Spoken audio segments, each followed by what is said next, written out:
This is Karen with newclevelandradio.net, and it is time to How to Super Age with Elise Marie Collins. Now, Elise, life has been hitting the two of us like crazy. You would think having your podcast Tuesday afternoon, every other Tuesday, it shouldn't be a big deal for the two of us to be online at 2:00. And yet, between your family and my family, we've sort of been off schedule. But that doesn't mean we haven't been recording. And it doesn't mean that you haven't been talking to a lot of prospective guests. So tell us who you have on today. I have Kathleen Joan. I'm going to give you a little teaser, and then I'm going to talk for a moment because she has so much to offer. And we're going to talk about God. And what is God? Do we think of God as a masculine dominating figure, or do we think of goddess, especially those of us who are women?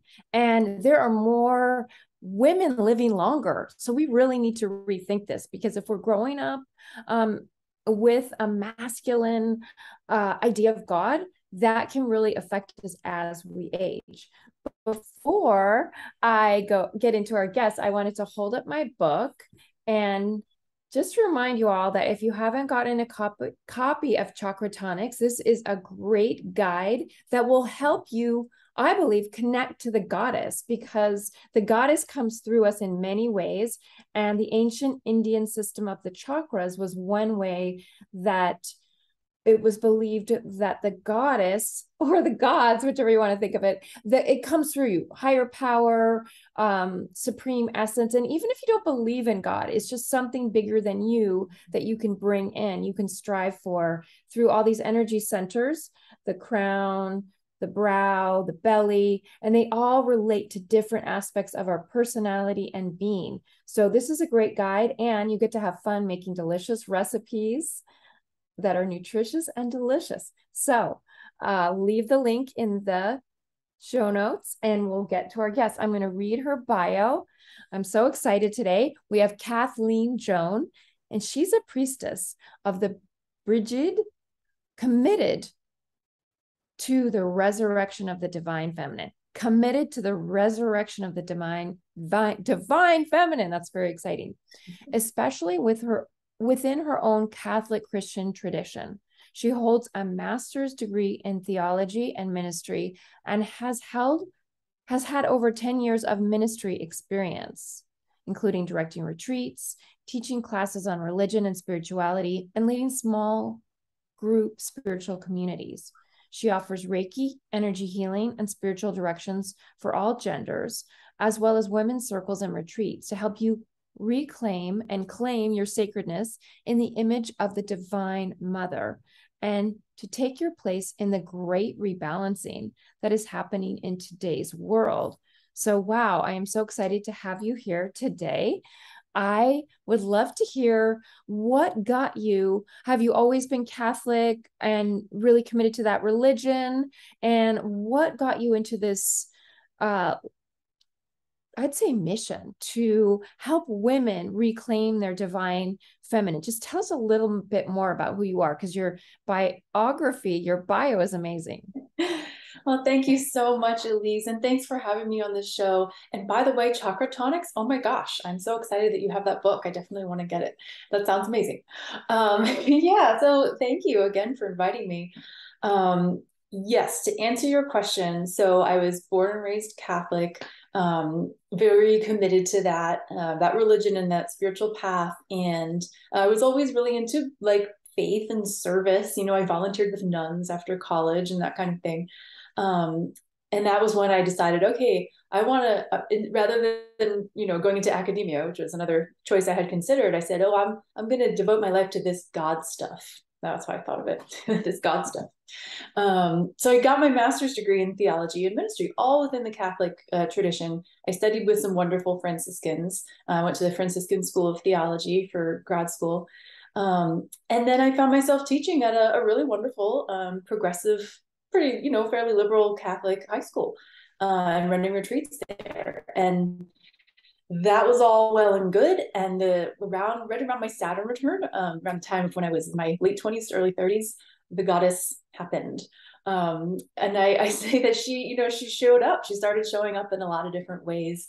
And you notice how sort of different things appear in your life kind of at the right time, right? Like when you're ready to take a step in a new direction.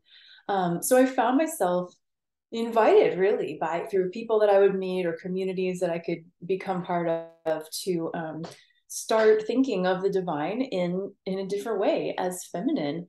And it's kind of funny because I had written my master's thesis on like women as images of Christ. Like clearly this question was like there for me, but I had been calling God she privately in my journals since college, but I didn't know anybody else who did that, right? So when I started to meet people, I always tell the story about how I met, there's a Hindu guru named Amma who travels around the world. She's known as the Hugging Saint. Have you heard of her? I've seen her.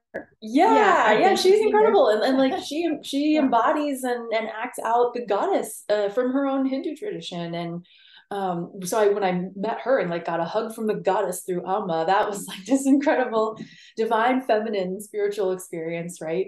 And then I also found a goddess church in San Francisco that I started to attend. And through all these experiences, it opened the door for some real healing of, I would say, like wounding that I had never really allowed myself to talk about or name or feel, which was this idea that like within the patriarchal religion, right, within our theologies that only talk about God as male, women are less godlike. And that's just the deep message that we internalize, sometimes without knowing it.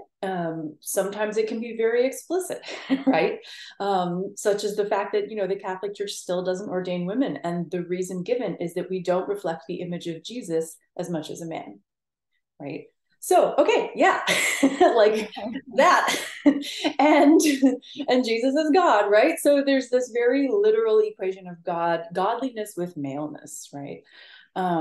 And in what I've sort of come to understand through kind of my own journey and my own experience and theological like conversations with people, right, is that what we worship, the ways in which we name and image the divine, comes to shape what we value in our lives and who we treat as valuable in our society, right? So, and then this applies to a lot of different dynamics besides gender too. Like, right, we could say, we typically imagine God as an old white man sitting up on a cloud. Well, God doesn't have an age. God doesn't have a race. God does any more than God has a gender, right? But when we give God those attributes, we hold up the people who quote unquote look like God in those ways, and we devalue the people who don't look like God in those ways, right? So it's like this self-reinforcing, like we worship the people in power, make God look like the people in power in our society, and then that determines, it sort of justifies our value system of who we are holding up as sacred, right? So I love that. I wonder if you could talk about how embracing divine feminine, how can that help us age? In aging, I've studied gerontology, and we have a kind of a framework called the life course. And it starts with, how you're socialized. Some maybe aren't even socialized in a religion, but they're still around in a culture, and they may be in many cultures, as you were speaking of. Amma is Hindu, and so this is probably a worldwide phenomenon. So I know you can only touch upon a few things, but I would love to hear how even reclaiming, just as you talked about your own aging process. I mean, aging is happening to all of us, of course, at age 28, at age 98, all these things. Let us know your insights on embracing the divine feminine and how that can help us as women age, because we are living longer and longer every year, and there's more women living longer than men. Yeah, thanks.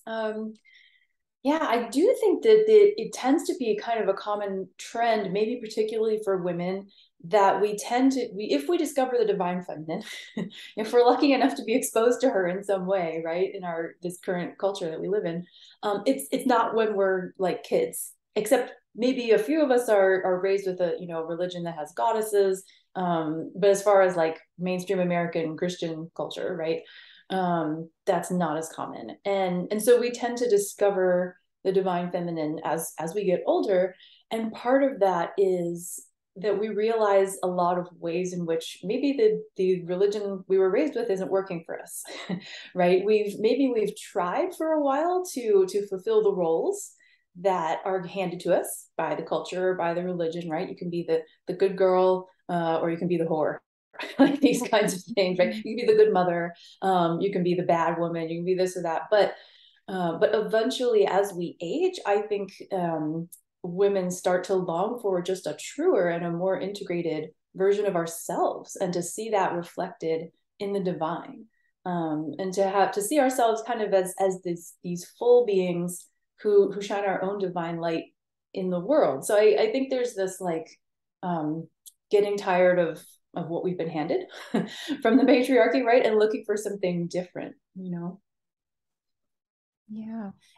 And do you think that we need to have even a spiritual tradition? Because I know as a yoga teacher, some people come to my classes and they may not be spiritual or religious.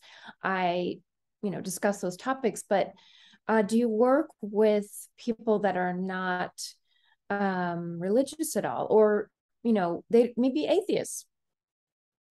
Yeah, that's a great point, because so many people today actually are not growing up in any particular religion, right? Or are choosing to disaffiliate, right, with a religion that they might have been raised with. I think that people define the divine feminine a lot of different ways. So some people would say that she is Mother Nature, right? That she is embodied in Mother Nature, and that we are part of her because of that, right? Because of our connection with the planet.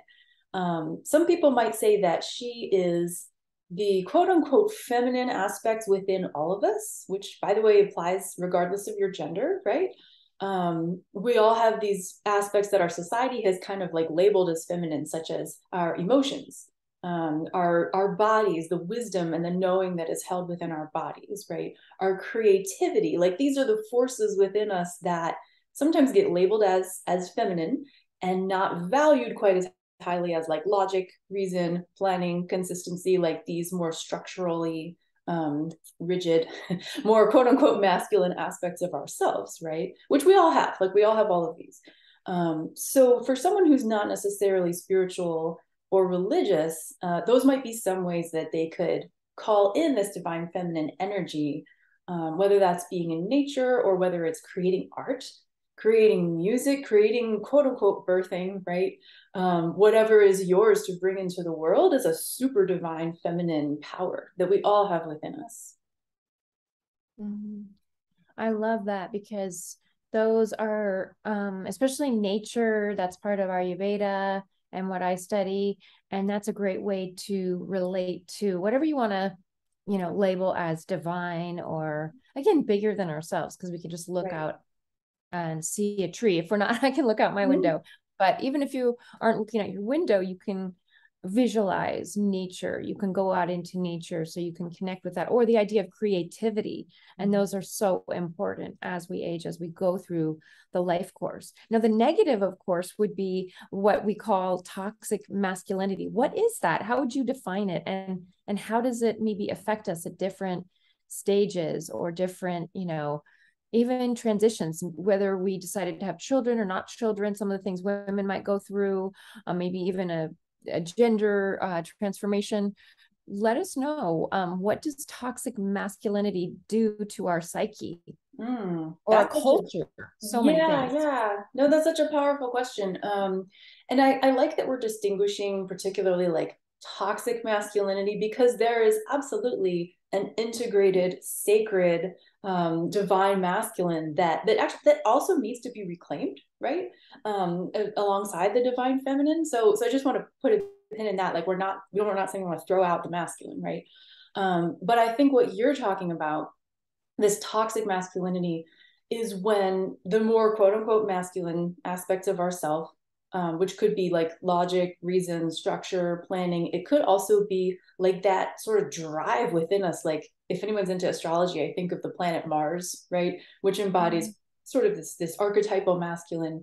And it has to do with like our drive, almost like a aggression, but it could be in a positive way, right? Like going for the thing, accomplishing the goal. I'm going to go out and do this. Like all of that is part of a positive masculinity, right? That lives within all of us, regardless of gender. But when I think we go towards toxic masculinity is, I think you used the word earlier, Elise, dominating. Like when we start to use that power, that's a positive thing within us, but we start to use it to have power over someone else and to sort of impose our will in a way that puts me in a position above someone else and perhaps harming them or not listening to them whenever I'm not in a mutual relationship with them anymore, right? Where it's like me power over and that's it, right? And I think that's kind of the root of this, like toxic masculinity, where and this is some of the wounding that actually so many men in our culture experience, right? The idea that they have to be in charge, they have to not have feelings, they have to always be the most powerful and have power over everyone else, right? And this is where I think some of our God images really need revising. Because if we talk about gosh, I'm a singer, and I still remember in college singing like Handel's Messiah, like King of Kings and Lord of Lords, hallelujah, hallelujah, like all that amazing music, right? This total spiritual experience for me as a Christian to be singing this amazing work of music. But now I look back and I'm like, the God language is about the most powerful man. Like it's constantly like the king, the Lord, the highest of high, the commander of the armies. It's always about the most powerful masculine images we can find. And I think that does great damage, right? Like when we think of God as that dominating masculine figure, because then certainly like many men and a lot of women and non-binary people, like we all feel like, oh gosh, I better become more like that. I better become more constantly in charge and doing it myself and exerting my power over people. When really what we need to balance that out is to bring in more of the mutuality, right? In relationships with one another, relationships with the planet, like all of that. So yeah, I mean, toxic masculinity, huge problem. Yeah, what I'm hearing too is a lot of it you're relating to the planet Mars. I would relate it also to fire, that element of fire where we want to push, and maybe not even just have that dominance over other humans, but also over even ourselves. Happen to be reading a book right now. It's a very interesting book. It's called Can't Hurt Me by David Goggins. And he is a military person and he just keeps pushing himself. And he has had a really traumatic background. I won't go into all the details, but we have a lot of discussions about toxic masculinity in this group that I'm in. And it actually, to hear someone speak of it and living this life that has redeeming qualities, but also just like, whoa, I can't believe someone's doing this. Like he tries out for the Navy SEALs, and that's just brutal. So it brings up a lot. And I think many of us have internalized some of this, and we see it and maybe even retreat for it, because that's my reaction. It's like, I'm getting out of here when someone is that dominating. I'm like, I'll see you later. But I pay a price for that too, not standing up for yourself. Mm-hmm. Question I want to ask, because I've found as I age and as I see other women, on the path beyond me, we have an opportunity. It's like we can let go of some of this baggage that we've taken on. And the word wisdom, that's thrown around a lot with aging. And as somebody who studies aging, sometimes we don't always become wise. But I think that you think of, there's a wise woman in all of us. And how could we grow that, lift it up, bring it out? What tools could you give us? Because I know you have a lot, you teach your students and you work with people. The wise woman. Well, I love that image. And I will just put a note, because I come from this Christian Catholic background. So this is where my brain goes. And many people who may come from Christian backgrounds might appreciate this, that in the Bible, wisdom is actually spoken of as a feminine aspect of God. So if you didn't think there were any divine feminine images in the Bible, there are. They're not highlighted often, right? For very intentional reasons, unfortunately. But yeah, wisdom is spoken about as this aspect of God. And it's a feminine term in the original biblical languages. And so she's the one who creates the world. She's the one who's present, and she plays among creation, and she delights in creation. And so like Lady Wisdom, Sophia, you could call her, right? Is this part of God that's also really intimate and present to us all in nature and within ourselves. So whether or not you are religious or Christian or anything, I think that could be a way to think of it. This idea that like the wisdom that is within us, the wisdom that lives in nature, the wisdom that comes out when we gather, particularly if we're talking about women, women's wisdom always comes out in a women's circle. Whenever we get together in circle and have some ritual, have some sharing, have a space to really share our voices and go within and listen to our own deep knowing, our own deep intuition, and then have other women hear that and recognize that and honor it as true and as wise and as sacred. To me, that's a powerful sacred process, because again, in a patriarchal culture, right, so often our voices are not being heard, maybe particularly in spaces of spirituality and religion sometimes. So just to give ourselves that space to validate our wisdom and to have other women mirror back to us like, thank you for sharing that. You just opened up something within me. And that, to me, that's where the flow of the divine feminine happens, right? Wow. I love that. And a couple of things, as we age, we also become more vulnerable. We're needing help perhaps, and we soften, because in Ayurveda we go through different stages. We have the earth stage, which is childhood. Then we go into teenage years, we become more fiery, we're pushing more, so we are all in that fire stage until we get to our later years. Then we're softening more into like the air and the ether, which is more of what you're talking about. And so I love that you brought it to the circles and witnessing each other and listening. I know that you do some rituals in circles. How do you work with women? I know you do it online, and I'm sure in person. Like, how do you cultivate that space where we can feel safe as women? And what do you do? Tell us more. Oh gosh. Yeah, thanks. That's a great question. So creating safe and sacred space, it's quite an art. It's something that I actually studied. First of all, I do bring in a lot of my teaching background and retreat facilitating background.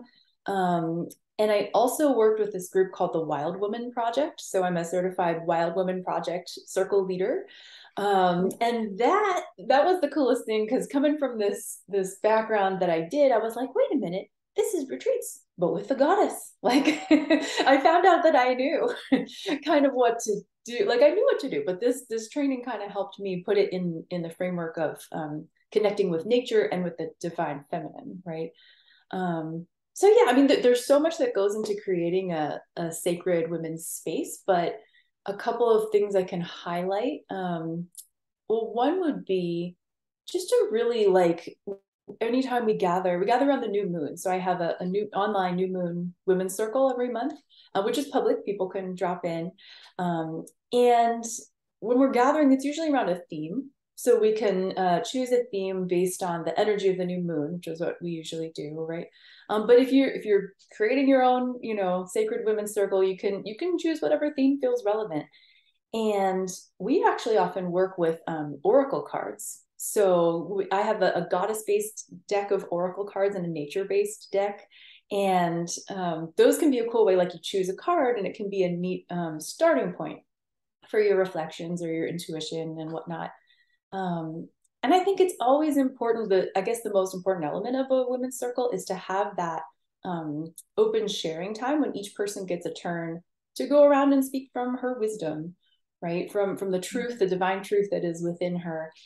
And to have other people just witness it, just honor it, right? And so there's really no crosstalk in my new moon circle. There's no like opportunity for anybody else to like tell you you're wrong, or like explain to you what you just said, or right, like sort of rob the truth from from what you just spoke into the circle, right? Sometimes with the best of intentions, women can do that to each other just as well as any one gender, right? So yeah, I mean, it's not a podcast. A short answer, I would say, yeah, that sacred space to honor each woman's voice is one of the key elements, right? Yeah. Yeah. A different space than, yeah, interviewing or talking like we're doing now. Mm-hmm. But like, that is very, as you said, the intimacy of just listening, yeah, and even noticing what arises in yourself that, you know, you might go, oh, I want to say this. And then you go, no, this is not the space to, it's not a podcast. You could schedule them for a podcast, but right now you get to kind of bask in that. That's beautiful. Yeah. And when it's your turn, you can certainly say the thing you wanted to say, right?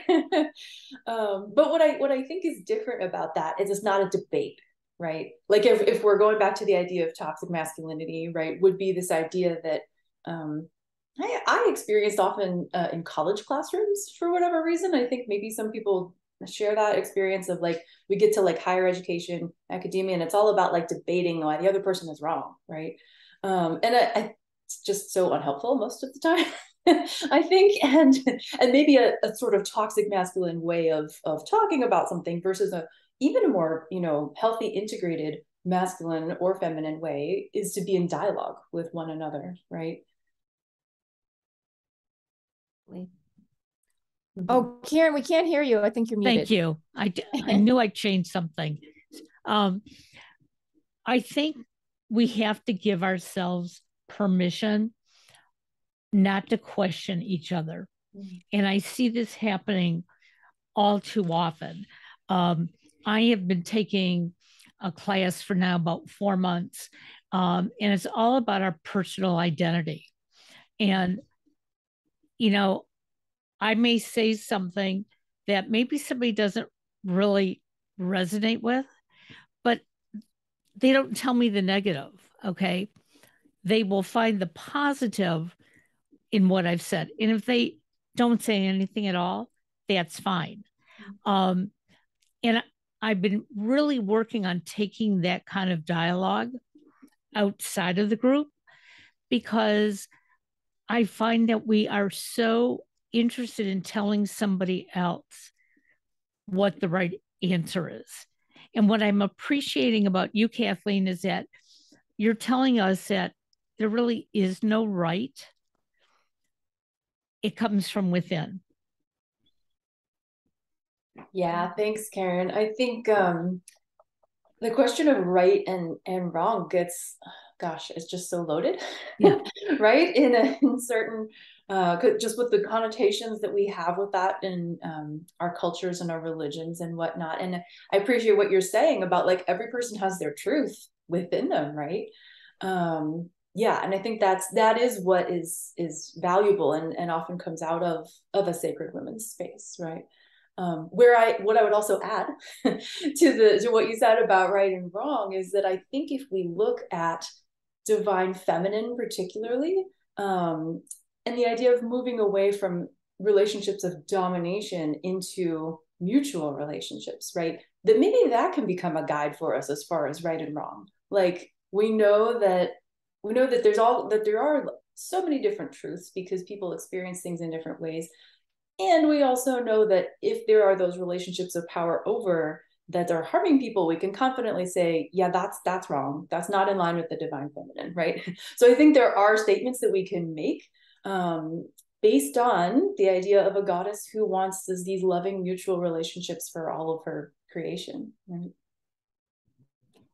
This is so helpful too. What I'm thinking about is we have so much divisiveness, and it's coming up a lot in politics and how we sort of categorize, this is my belief, this is your belief, or this is right, this is wrong. So what you're saying can be super helpful. I'm even imagining as we go into the holidays with family members that may not agree with us. And so, yeah, they have their truth and we have our truth, and there's no right or wrong, as you're saying.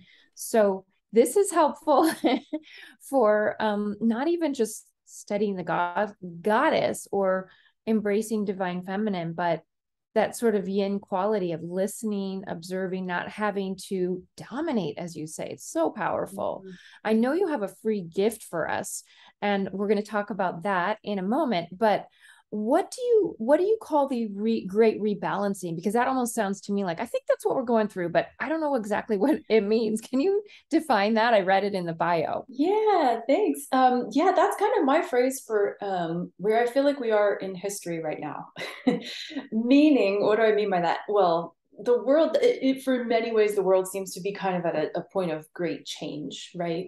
And an inflection point, certainly like with our climate crisis, like we're at a point where we need to really rebalance our relationship with the planet. And to me, from my, and this taps into like my whole Christian background as well as my understanding of the goddess, that rebalancing has to do with ourselves, within ourselves, rebalancing kind of the presence of the divine feminine and honoring that, and also within our societies, right? So like we've been living under these structures of injustice for so long, racism, sexism, like all these things, right? And truly rebalancing means moving back into relationships where we are interdependent. We're not in these dominating one power over relationships, right? So that's the great rebalancing is kind of my phrase for, I mean, different astrologers or historians might talk about it differently, in different ways, but it's kind of my phrase for like, moving in the direction we need to, and that we actually must to save humanity and to be in right relationship with the planet and ourselves and each other. I love that you say the great rebalancing, because again, it feels very calming and possible. There's a lot of possibility in the way you speak, rather than a lot of the messages we get overtly from the news, from the paper, from many sources. So I'm feeling just at ease and more peaceful, and looking forward to aging. Gracefully. Yeah, as we think about aging, right? Like this great rebalancing is going to help a lot as we get older. Yeah. And we're living longer. I think about that too. We're living longer. Those born after, I think 2000 or 2002 are expected to live to be 100, but what will things look like? Right. So maybe for my final question before we talk about your gift is there any other wisdom in that context I just set up that for aging that, the goddess or your teachings can help us? Yeah, thanks. Thinking about aging, and well, one thing you and I had talked about earlier, Elise, was this idea that aging naturally as a process moves us maybe a little bit out of that more masculine, like drive and accomplish and go do and produce and this, right? Like kind of go check off the whole list and accomplish everything, and moves us more into a contemplative, more like being, which we could see as a balancing of feminine and masculine, right? So yeah, for me, I mean, I would bring it back to that idea of wisdom that lives within us, the idea that as we age, we perhaps have a little more, hopefully, time and space in our lives, or we can allow ourselves that to really tune into our inner wisdom and to become a source of wisdom for others who are younger than us, who are making the journey behind us, right? So to me, that is an inherently divine feminine thing, I think. I love that. Yeah. And I did a little bit of study. One of my professors was also a theologian, and I took mindfulness, aging, and spirituality. And that was we could have a rich discussion about that, but we did study some Catholic, David Stendhal, I think his name was. And that was amazing. He had even a journal. So much to dig into with this topic of aging, the divine goddess, and spirituality, especially in the context of religion. I've so enjoyed this conversation. Do you have any other questions, Karen? I heard a comment that you made, Elise, you can't wait to age. And there was once a time I thought, I want to live, but I don't want to age. But I've gained the wisdom of all that rushing around I've done most of my life trying to prove myself. And now I'm at that point, and I really made some changes within the last week that it's not about me anymore. It's about me in connection with others. And when you start looking at your life like that, it just feels good, you know, because it's not about, oops, I made another mistake. It's about, what can I learn from what I just did that doesn't feel good? And so for people who are out there, you know, aging doesn't mean you have to go sit on a rocking chair and wait till you take your last breath. Aging is what we've been doing since we were born. And let's just continue to do it. And, you know, like you've said, Kathleen, you know, dig down deep, see what it feels like. It can be amazing. And, you know, you don't have to be Catholic to believe in what you're believing. And that was the wonderful thing about today's podcast, because when I read the bio at first, I thought, oh, this is going to be very religious and we're going to lose a lot of people. Absolutely not. You are absolutely wonderful, and keep your message coming out. Thanks so much, Karen. Yeah, I love it. Yeah, I was raised a lot by my grandmother, and she was Catholic and took me to Catholic church. So I could totally relate. And I wasn't baptized, so I couldn't do communion or anything. And my family didn't go to church. So I felt like I had one foot in and one foot out. So, and I know Kathleen, so I knew, you know, this is going to be awesome. And we'll have to have her back again, because there's so many questions I didn't get to ask and so much that we can discuss in this topic. But the listeners can get something from you. You have a gift that's going to help them on this path of connecting with the divine goddess. What is it? Yeah, thank you. Yeah, so I'd love to share a free guide that I created. It's called 5 Ways to Connect with the Sacred Feminine Daily. And it contains simple spiritual practices that you can do in your home, that you could, you know, connect with community and all of this. So ways that you can start calling that divine feminine energy in. And that's regardless of your gender, regardless of your religion. As we talked about, there are so many ways that all of us can access this divine feminine energy. So I invite you to download that at my website, which is brigidsflame.org. Great. And we'll drop that in the show notes, so you can just click on it. And I'm sure you'll get a lot of takers, because I love that it's daily too, because it's not just, something to think about, right. It's practices, things you can do over and over this podcast.